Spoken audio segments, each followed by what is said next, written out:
একটি হাদিসে রাসূলুল্লাহ সাল্লাল্লাহু আলাইহি ওয়াসাল্লাম বলেছেন যে কোন কোন মানুষকে আল্লাহ তাআলা অনেক নিয়ামতের মধ্যে ডুবিয়ে রাখেন এবং তার আশেপাশে অনেক লোকের হাজত সৃষ্টি করে দেন, অভাব অনটনে মুসিবতে বিপদে আপদে ফেলে দেন। আর আল্লাহ তাআলা দেখেন যাদের সুযোগ আছে তাদেরকে রেস্কিউ করা, যাদের সুযোগ আছে তাদেরকে হেল্প করা, তারা করে কি না এটা আল্লাহ তাআলা দেখেন। তারা যদি করে তাদের দায়িত্ব পালন, তাহলে আল্লাহ তাআলা এই নিয়ামত তাদের কাছে অনেকদিন ধরে রাখবেন। আর তারা যদি এই নিয়ামত নিয়ে বিপদগ্রস্ত লোককে সাহায্য করতে এগিয়ে আসে না, তাহলে আল্লাহ তাআলা খুব শীঘ্রই তাদের হাত থেকে নিয়ামতকে কেড়ে নিয়ে যাবেন। তাদের সুখ শান্তি তাদের কপালে বেশি দিন টিকবে না। রাসূলুল্লাহ সাল্লাল্লাহু আলাইহি ওয়াসাল্লাম বললেন যে আল্লাহর কাছে সবচেয়ে প্রিয় মানুষ হচ্ছে ওই লোকটি যে মানুষের উপকারে লাগে, মানুষের কাজে লাগে, মানুষের বিপদ আপদে যে এগিয়ে আসে, এই লোকটি আল্লাহ তাআলা সবচেয়ে প্রিয়তম লোক। আমরা কি আল্লাহর প্রিয়তম লোক হতে চাই? আমাদের কি আল্লাহর প্রিয়তম লোক হওয়ার, পছন্দের লোক হওয়ার সুযোগ কি আছে? আছে। আমি যদি মানুষের বিপদে এগিয়ে আসি, তাহলে আল্লাহর পছন্দের বান্দা আমি হয়ে যাব, আল্লাহর মহব্বতের বান্দা হতে পারবো। আল্লাহর মহব্বতের বান্দা যদি কেউ হয়ে যায়, তাহলে আল্লাহ তাআলা জিবরিল আলাইহিস সালামকে ডেকে বলেন, জিবরাইল, এই লোকটাকে আমি খুবই মহব্বত করি, তুমি তাকে মহব্বত করো।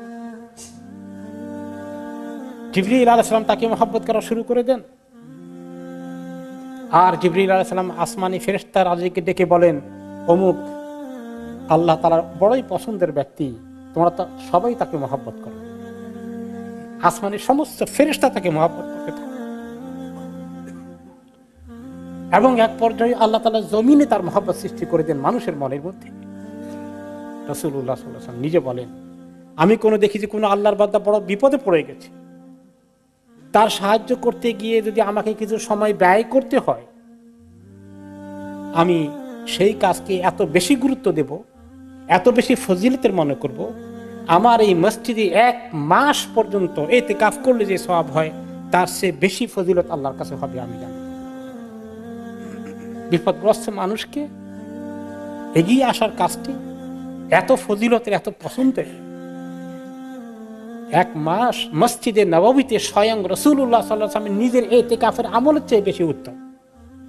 যে ব্যক্তি তার ভাইয়ের কোনো কাজ, সে বিপদে পড়েছে, এই কাজ করে দেওয়ার জন্য তার সঙ্গে যায়, কাজটা করে দেয়, কমপ্লিট করে দেয়, তাহলে কিয়ামতের দিন এই লোকটি যখন সিরাত পাড়ি দিবে, পোল সিরাত যেটাকে আমরা বলি, জাহান্নামের উপরে দিয়ে পাড়ি দিয়ে জান্নাতে যাওয়ার জন্য যখন সে রওনা করে দেবে, সমস্ত মানুষের পাগুলো কাঁপতে থাকবে, পিছলা হয়ে পড়ে যেতে থাকবে।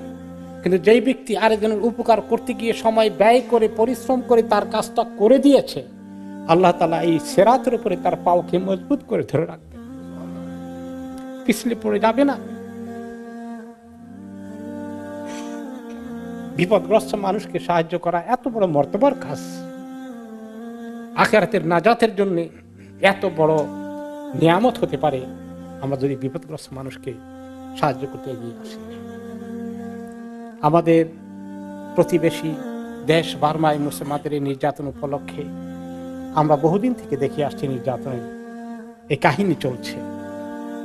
সমস্ত বিশ্ব একটু মৃদু আপত্তি করে চুপ করে বসে আছে, মনে হয় যেন একটি জাতিকে নিঃশেষ করে দেওয়া হচ্ছে, এমন ভাবে হত্যা করা হচ্ছে, শুধু গুলি করে হত্যা করে শেষ করা হচ্ছে না, চরম নির্যাতন তরিকায়, অমানবিক পন্থায় তাদেরকে খুন করা হচ্ছে।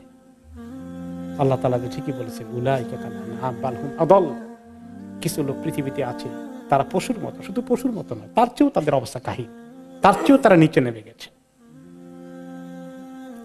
কাজে আসুন আমরা অর্থনৈতিকভাবে তাদেরকে আমরা দরাজ দিনের সাথে দান খরচ করতে থাকি যখনই আপিল আসে, এবং আমরা আল্লাহ তাআলার কাছে দোয়া করি, ফরিয়াদ করি।